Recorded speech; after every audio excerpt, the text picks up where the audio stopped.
Hi, everyone, and welcome to the special simulcast of Freedom from Addiction, Truth Just Below the Surface, the Neil Haley Show. I'm excited to welcome the program Reverend Wynn Henderson, MD. Wynn, how are you? Doing good, Neil. How are you today? Hey, doing fantastic. So I know that we have some great topics for today. The first topic is gossiping, and that's going to be a title in my new book, Freedom from Addiction: The Final Message, which is in its final stages of production before we get it available for you. The book that I have now is Freedom from Addiction 3, and I would suggest you hold off on buying that one until you get the new version, which will be coming out shortly on Amazon. So let me tell you about gossiping. Two of the most dangerous words in the English language are "I heard." Gossip is a casual or unconstrained conversation or report about other people, typically involving details that are not confirmed to be true. Gossip fits into the negative thinking category of addictive behaviors. Lying is gossip and gossip is lying. It is the first cousin. Millions of us thrive off our own misconceptions and misassumptions. Gossip gives the lowest form of human a means of looking down on people by reducing them. But it's a fact that you cannot build yourself up by putting someone else down. You can only build yourself up by lifting them up. Gossip has moved from entertainment to malevolence by spreading false knowledge. Gossip is cancer in every organ of our social order. When good gets attempted, too often misinformation reverses those efforts. Because of gossip and the associated connection to racism and mental illness, it instigates. Truth is often buried deep. Some people are born with organic brain deficiency, but the vast majority of gossiping is learned, environmental, trauma-based, or via undue influence. Gossip plus bias equals mental illness. Gossip can become delusional when then it becomes bias. If you're harboring biases or prejudices, you are laying the foundation for your own mental illness. It is not the lies that people tell about you that comprise the real problem. It is mostly the willingness of recipients to believe them. We have become progenitors of the gossip virus to the point where almost no one knows what the truth is about anything anymore. Truth is the enemy of gossip. One of the elements that sustains gossip is that it amuses.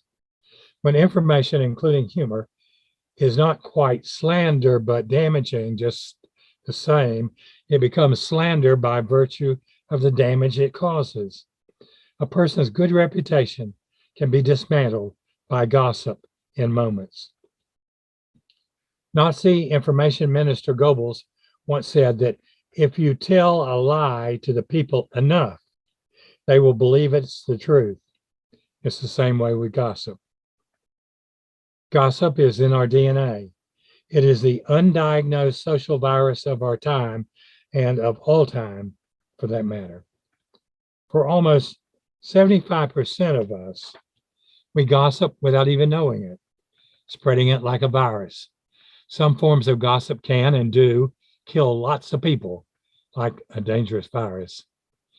It is our nature to want to know things and be seen as an authority to some degree, a contributor to the true knowledge of humankind. Don't try to be the smartest or most vociferous person in the room, but always try to be the most truthful. A quiet whisper of truth will always be more important than the loudest lie.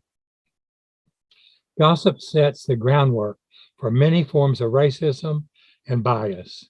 The definition of racism or prejudice is to have a preconceived notion or prejudgment of an individual or group.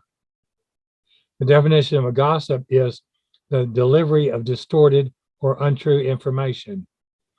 To be able to deliver distorted information or to produce any deleterious action based upon the distortion of the same requires that the assailant have a bias against the truth, whether unwittingly or not. Gossip-inspired racism has its roots in fear. We feel safer when people think the way we think, and when we know we're wrong, we need them to shield us. It's not difficult to find people around the world who hate you just because you exist. Misunderstandings are the building blocks ultimately for war.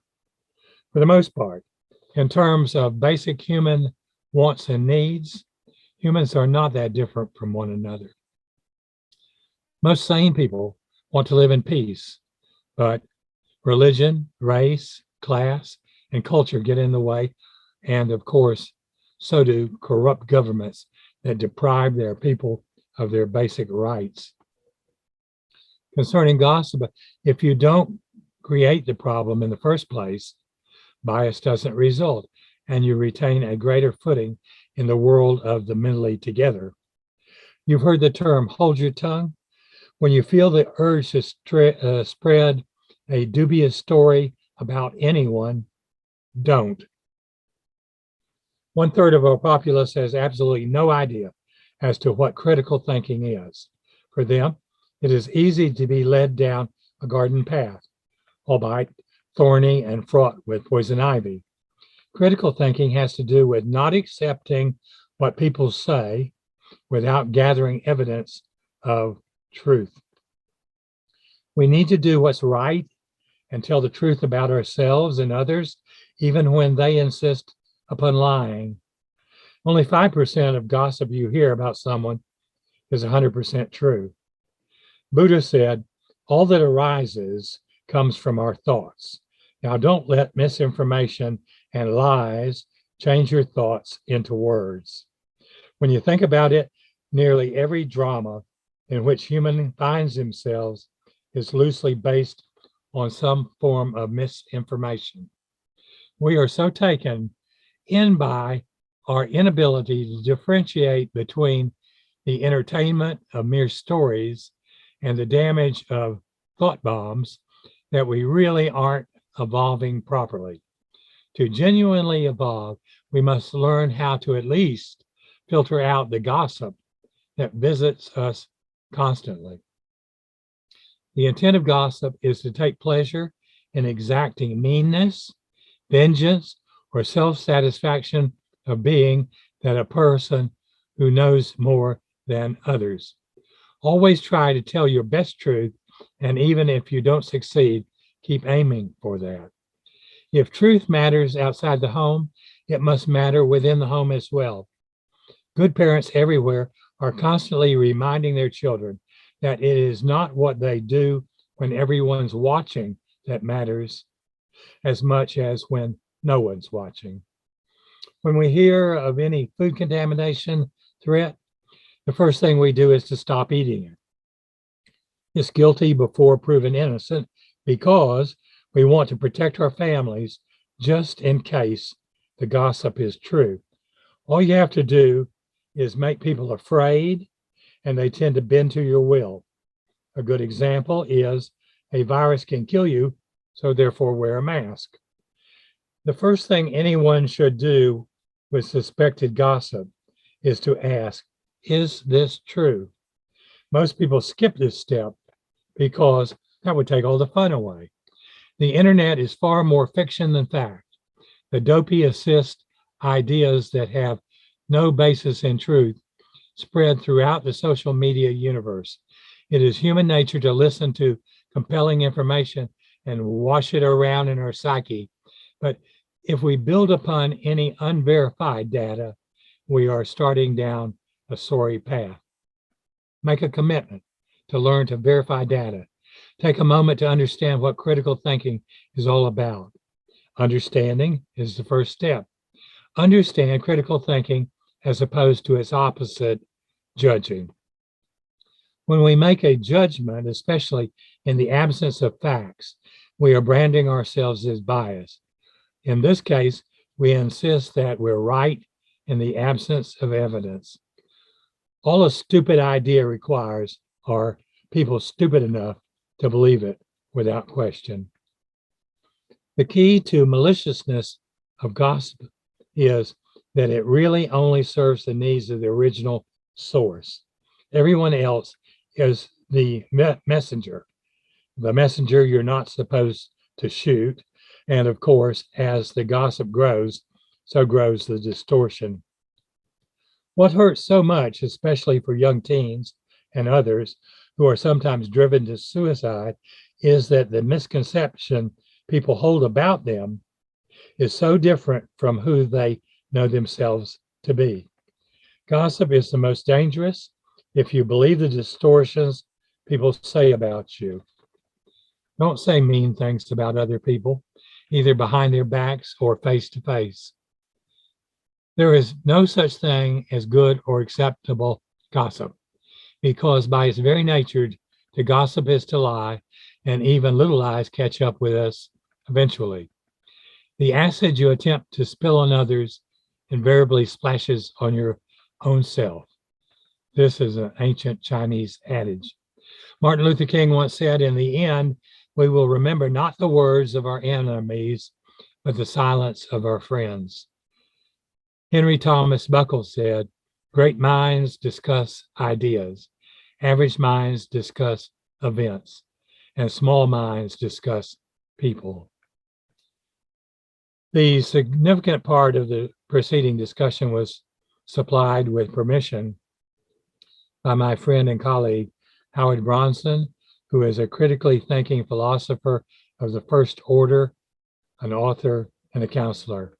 His book is entitled Speak Up, Our Gossipy World and Its Connection to Racism and Mental Illness. And that's my podcast today, gossiping. Wow. And it's a dangerous thing. And I think that also when you look at gossiping, it's negative. And negativity, even if it's to make ourselves feel better, ultimately we're hurting our bodies and our souls, aren't we? Absolutely. Negativity or negative thinking is a very serious addiction, and it will hurt you or it will hurt the ones you love. So give it up and get the book that I've written that tells you how to quit over 30 addictive behaviors. Follow my podcast at www.freedomfromaddiction.libsyn.com, spelling Libsyn, L-I-B as in boy, S-Y-N, no caps and no spaces. And I wish you the best day that you can possibly have. All right, guys, that was a special edition of Freedom from Addiction, Truth Just Below the Surface, the Neil Haley Show. Take care, guys.